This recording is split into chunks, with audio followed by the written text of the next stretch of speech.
Yes, Okay, the first one. I am so into this. Yes, because I was one of those people.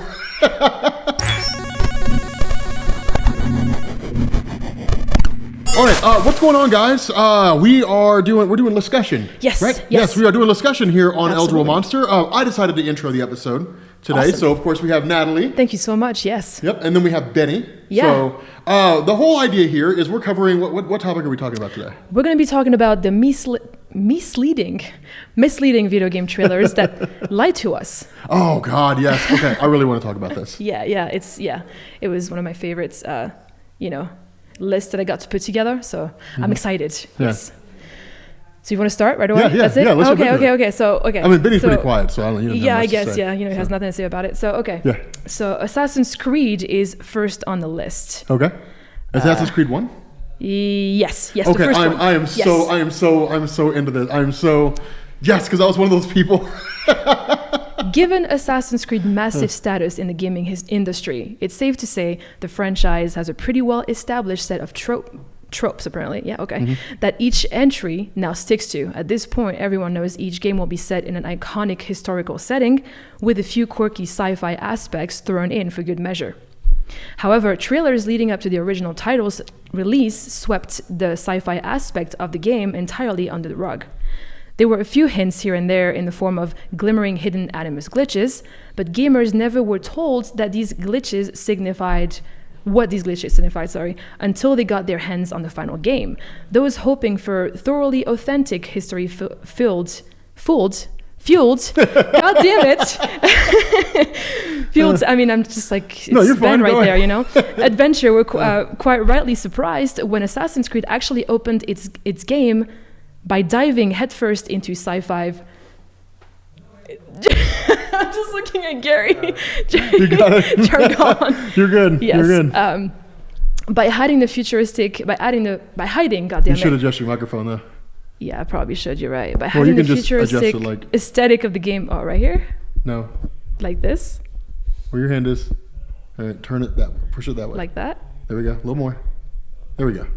By hiding the futuristic aesthetic of the game, Ubisoft managed to pull off the old bait and switch to surprise players and keep them on their toes. It's just a shame the rest of the game couldn't achieve the same thing. Yeah. No, I kind of agree with that. I mean, all right. So I loved the idea because when we saw the trailer, basically the opening scene, both of you guys who don't know, who weren't around when like the first Assassin's Creed came out, the opening segment for the first Assassin's Creed game was basically the trailer that we got, Yep. you know, at like E3 that year or whatever it was. And it was super cool because you're like, oh, dude, that's awesome, man. Like we're way back in like the early days, you know, like Jerusalem and Acre and all that kind of stuff. Yeah. And then you find out that the main star of the game isn't even, Nope. What's his name? It wasn't even Altair. Altair, yeah. That is actually Miles Desmond. Or Yeah. Desmond Miles. Desmond. So it's like, yeah. So it's like, dude, it's crazy. It was one of the coolest things. Yeah, and there's just never actually mentioned anything about the Animus in the trailers, so everyone was just like, what is this? Like, Yeah, it was pretty wild. It's pretty weird. It was pretty wild. Sorry. Yeah. Okay, next one on the list is Gears of War. So, since its first release in 2006, Gears of War's moody Mad World trailer has become an iconic part of the Xbox 360's history.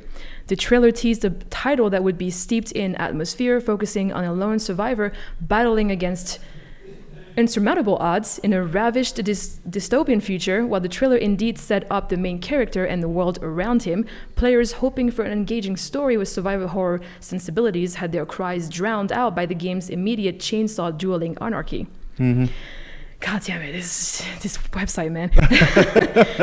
The tone of this trailer was as far and away from the actual tone of the Gears of War series as you could get. Hell, the promo even gives the impression that you'll be going through this game alone. Yet in reality, you really even have less than one other burly dude getting in the way of your crush sprint at any given time. Gosh, you're fine. Jesus Christ, man. Wow. Oh man, you're good. It is really, it's definitely a mouthful. No, here's a funny thing. Yes. When that trailer first dropped, a buddy of mine and I were watching it. We thought it was a trailer for a new StarCraft. Really? Yeah, we thought that the whatever those are, those locusts, we thought that they were basically like Zerg.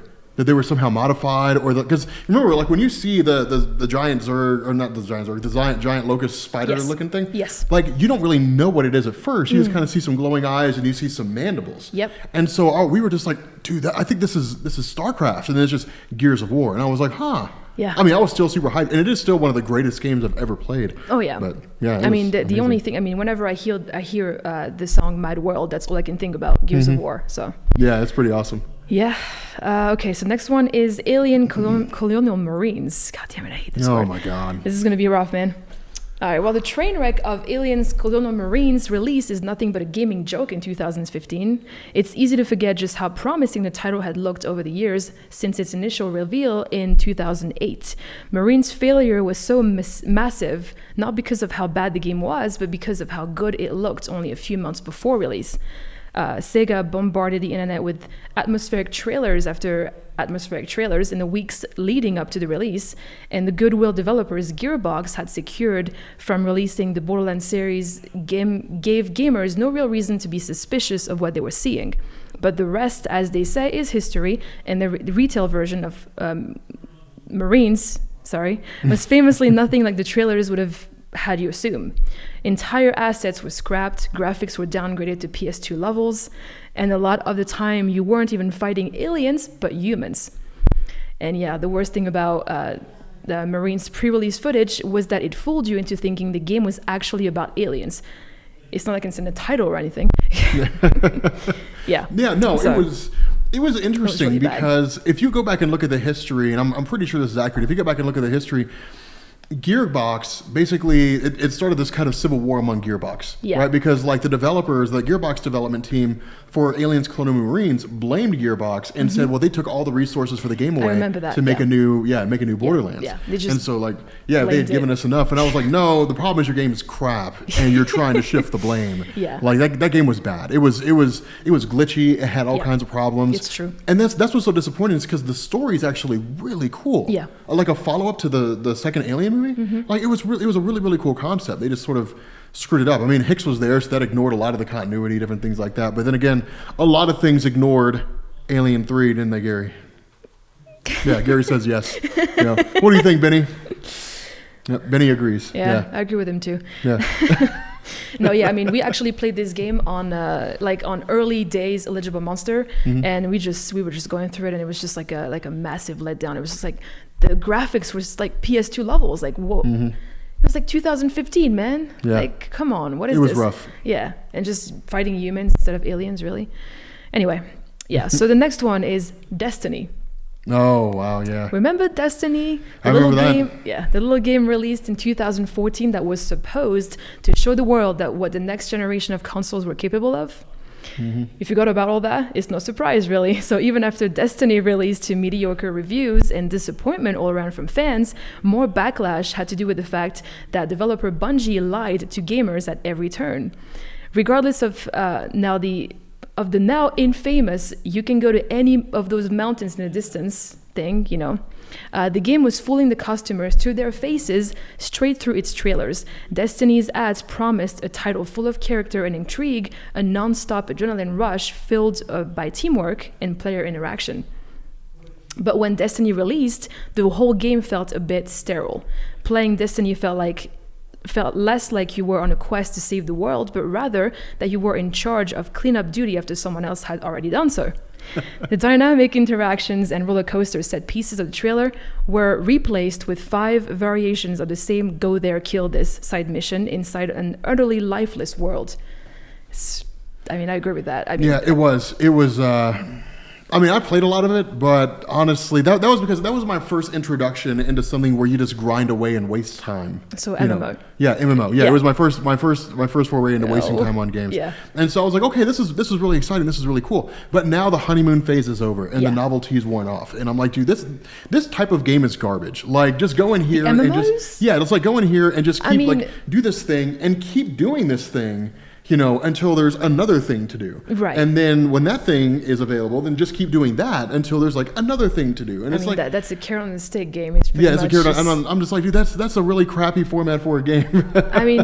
Some MMOs actually do it right. Like they actually reward you for I guess. I mean, I consider. I mean, it's the definition of insanity, right? Just doing the same thing repeatedly. So yeah. I guess all people who love MMOs are just crazy people. I don't know. But you're still doing it right now, though, aren't you? Playing Destiny 2? Not as much. Not as much? I just play it like every once in a while, and that's it. Yeah, but still, I mean, yeah. Now I'm getting ready to go play Kingdom Hearts Remastered, which I didn't know they had, but they do. Of course, they have Kingdom Hearts Remastered on the PlayStation 4. Yes. We did tell you about that. Yeah. Okay. So next one on the list is Dead Island. An incredibly artistic and emotional CG trailer managed to get everyone hyped for an otherwise unknown game at the time, but it still stands today as one of the most iconic trailers ever made. It's a shame then that the tone of the actual game was the exact opposite of that which got everyone talking. See, Dead Island was a game less concerned with creating emotional moments and more with creating swords that set on fire and or shot electricity from their tips.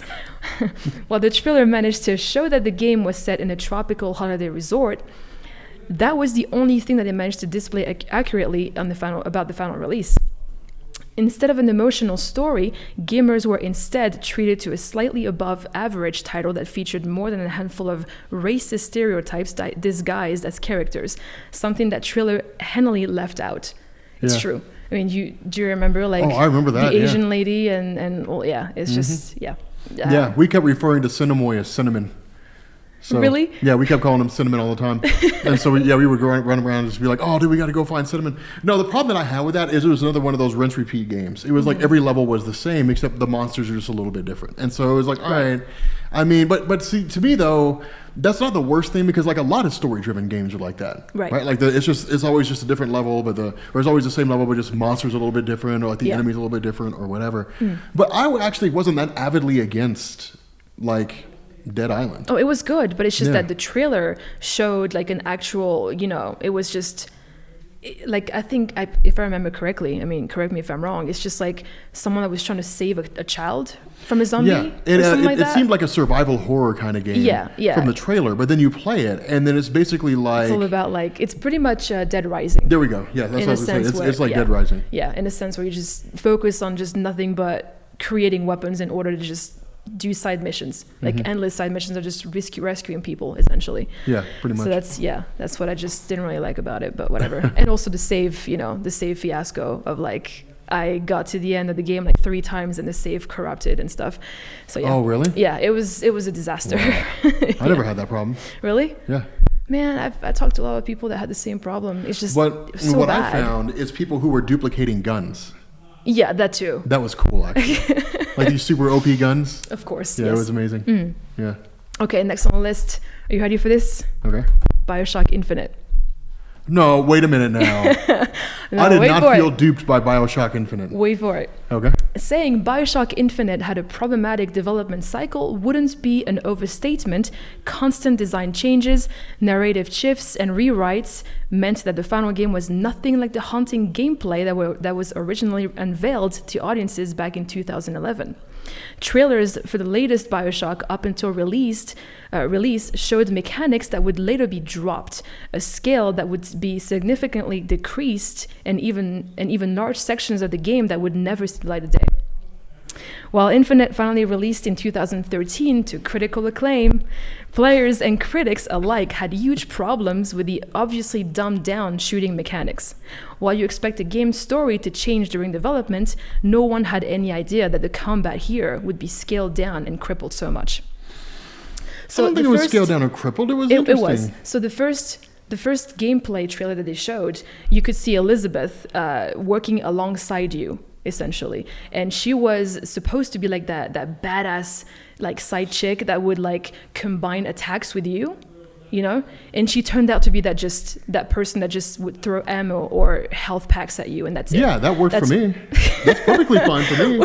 I have a problem with that. Everyone that every BioShock fans, when they saw that trailer, that very first trailer, they were like, we could get behind that. It's cool, man. Like, we just have that sidekick with us, and we're just gonna have like those crazy powers. And when it came out, they dropped half of that. They just dummied down everything, and most people were just not happy about that. I'm one of these people. No, it's different from the other BioShock games I've played, and different is bad. You know, it's- I'm not saying it was different. I'm just saying that we were lied to. I mean, this is what this list is about. Like they showed us what that game was going to be entailing, and they changed that. yeah, I guess. I You mean, know? I enjoyed it. I remember the trailers being cool because it had like radioactive. Was it Imagine Dragons that did that? Who did the radioactive song? That's Imagine Dragons, yes, but that's not BioShock. For BioShock Infinite? No, I don't think Imagine Dragons was a part of that. No. No, but maybe they didn't do the music for it. Who was it that did the Imagine song? Dragons was like when I think it was when they introduced like something at E3 or whatever. They just had that PlayStation. Like they I just remember, had that I remember song the teaser, the trailer or whatever it was, and yeah, it was cool. It was like the radioactive song. That's not it, Rob. Yeah. No, I'll have to find it. Here, hold on. That is not that at all. Here, let me But pull it up real quick. regardless, yeah, it just felt like they took the BioShock, like the crazy awesome BioShock elements, and just dummied everything down to make it look like.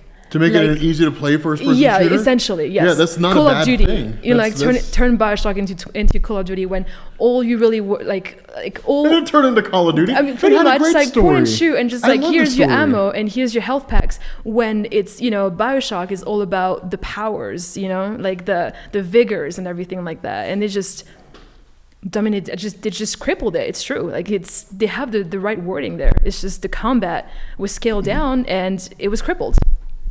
Are you just Hold gonna on. be? I think this is the one that I'm talking about. I'm telling you right now. Imagine Dragons never did anything about BioShock. I thought they did. Oh no, man, absolutely not. Maybe I'm crazy. Maybe you are. I mean, are you really just watching something? Okay. I'm looking to see. Right. We can just keep going then, right? Or you just Oh no, it is a different song. Jesus Christ. Yeah, that's what I told you. BioShock. Yeah, it is a different song. Yeah, Dang. 2K definitely did not. I definitely did not thought it take was anything that I thought it was like yeah. radioactive from Imagine no. Dragons. No. I was pretty sure it was. Well, Yeah. you just got proved wrong by your phone. Really? Yes. So the last one on our list, Final Fantasy 13. Okay. Okay, your guess. favorite Final Fantasy. I love Final Fantasy 13. While graphically, the retail release of 13 managed to capture the visual style of the trailers pretty damn well, it's still absolutely unacceptable how every piece of early footage completely misrepresented the game's combat. Unlike traditional Final Fantasy turn-based fighting, the trailer for 13 implied that the franchise had moved to a more real-time Western style. Instead of methodically planning out moves, the trailer had lightning jumping, slashing, and gliding from enemy to enemy in an action frenzy. Of course, when 13 released, it was nothing like this trailer suggested, but at least the scene from the trailer that teased the change actually turned up in the game, right? Yeah, as a cutscene. While the pre-release footage displayed a HUD, hit points, and everything you would expect from a combat encounter in a Final Fantasy game, the end product revealed that it was simply a trick to get gamers hyped up. Yeah, I mean, I don't care. I still liked it. I mean, it was. It doesn't change that the story was decent. I still think. Decent. The story was great. Final Fantasy 13-2 is still my favorite. I just think that it should have stopped at 13. That's it. If you become you're a Lassie, and if you don't fulfill your purpose, you become like a weird zombie thing. What were those? Lassie. Oh, Lassie. Well, then what were you? Oh, that's right. You got powers, whatever it was, and abilities. And then you became like one of those weird zombie monster things. Let's I see. kind of liked it because the race was to save Lightning's sister. So it's whatever. And then, since you liked, did you actually play 13-2 and No. Lightning Returns? Because it continues the story that you like so much. No, So you just I was stopped fine. at 13? I was fine with 13. Okay. I mean, if you liked Sarah, then she has like a game of her own. Yeah, with a that's different cool. character. That's cool.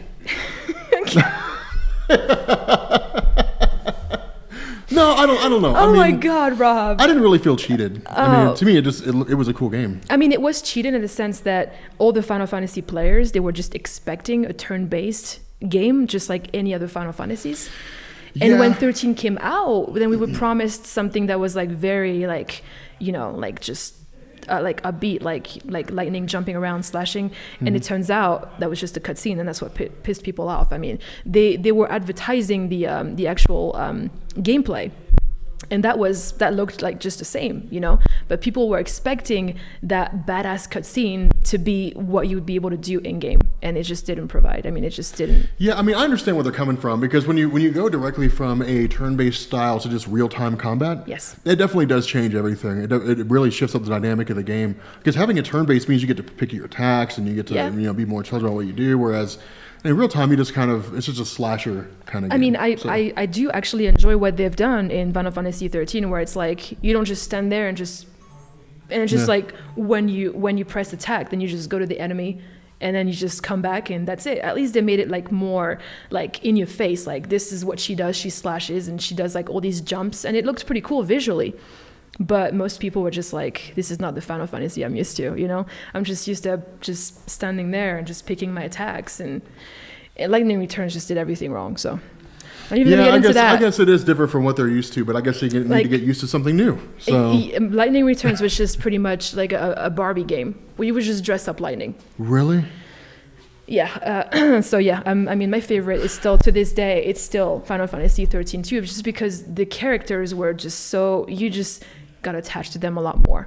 They just introduced more characters, and the relationship between Lightning's sister and a new character, Noel, was just like, it was just so much better than than the first one, in my opinion, anyway. So that's cool, I guess. Yeah, and they just kept that fighting style throughout the 3 installments of the series. So yeah, but yeah, Lightning Returns was just stupid, in my opinion. Yeah, well, that's awesome.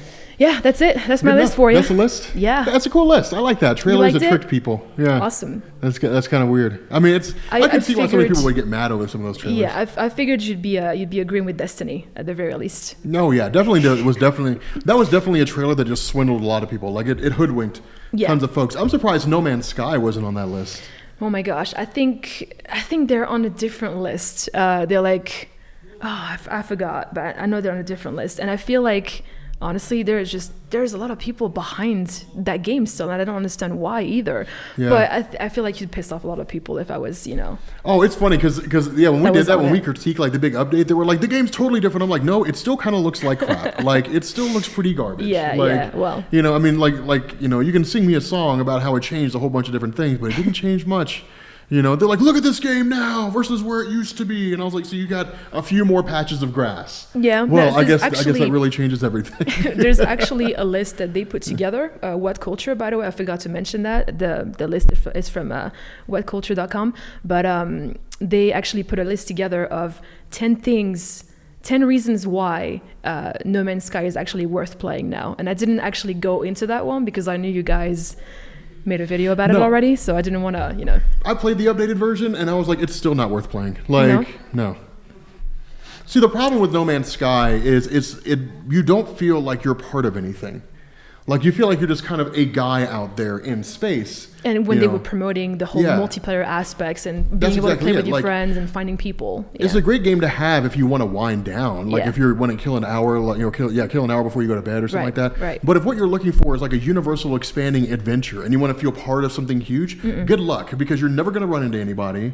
Yeah. You're never going to see anybody out there who's part of the multiplayer landscape. I mean, it's just going to be you in a massive universe. You might as well be the only person in existence in the whole universe for all the game's worth. And so I was like, man, this is weird. I mean, there's some race out there that's fighting against one another, and there's probably some sort of, history there that tells you what it is, but I don't care enough to learn because the game's not interesting. So, yeah. I mean, if you're into that type of game, then I'm still waiting on power to you. Yeah. What? Wait, what's the one, the Robert Space Studios, whichever one it is, the one they're making the huge space expansion one. It's everything that No Man's Sky was supposed to be. Star Citizen. Oh my gosh, that's been in development for so long. It has, but I've been playing like the little releases. 5 years. Yeah. I've been playing the little releases that they throw out every once in a while because they'll let you like jump into the game world and play stuff. Yeah. And I've been like checking those out, and it looks incredible. It was so good it almost crashed my system, like running it on max settings. Like it was crazy how. I think you mentioned that looked. Yeah, it's it insane. Looks beautiful. Yeah. Like assuming it ever gets finished, it'll be an unbelievable game. It will eventually. Yeah. Eventually, yeah. Yeah, hopefully. I just hope the graphics won't be outdated by the time it gets finished. So. Nah, I don't think so. Yeah. Nah. We'll see what's up. Yeah. Awesome. Anyway, guys, thanks for tuning Yes. in. Coming to this episode on Eligible Monster, our Listcussion about trailers that tricked people. Of course, as you know, the trailers came from game developers who are largely considered to be some of the worst game companies in existence. So take that as a note. Feel free to just add on to the pile of all the EA hate going on right now. Jesus Christ, yeah. If you guys have any other lists that you would be interested in seeing, then make sure you guys link us to it. You can find us on Twitter at Comicstorian. You can find us at Comics Explained and at Zodical Candy. Feel free to tweet us links to lists that you want us to cover. I mean, that's the whole idea is to absolutely. take other lists that people have and to make those our own, since that's what they did. So, let us know what you guys think. Anyway, guys, we're going to bounce off here, and we'll catch you all later. Peace. Thanks, guys.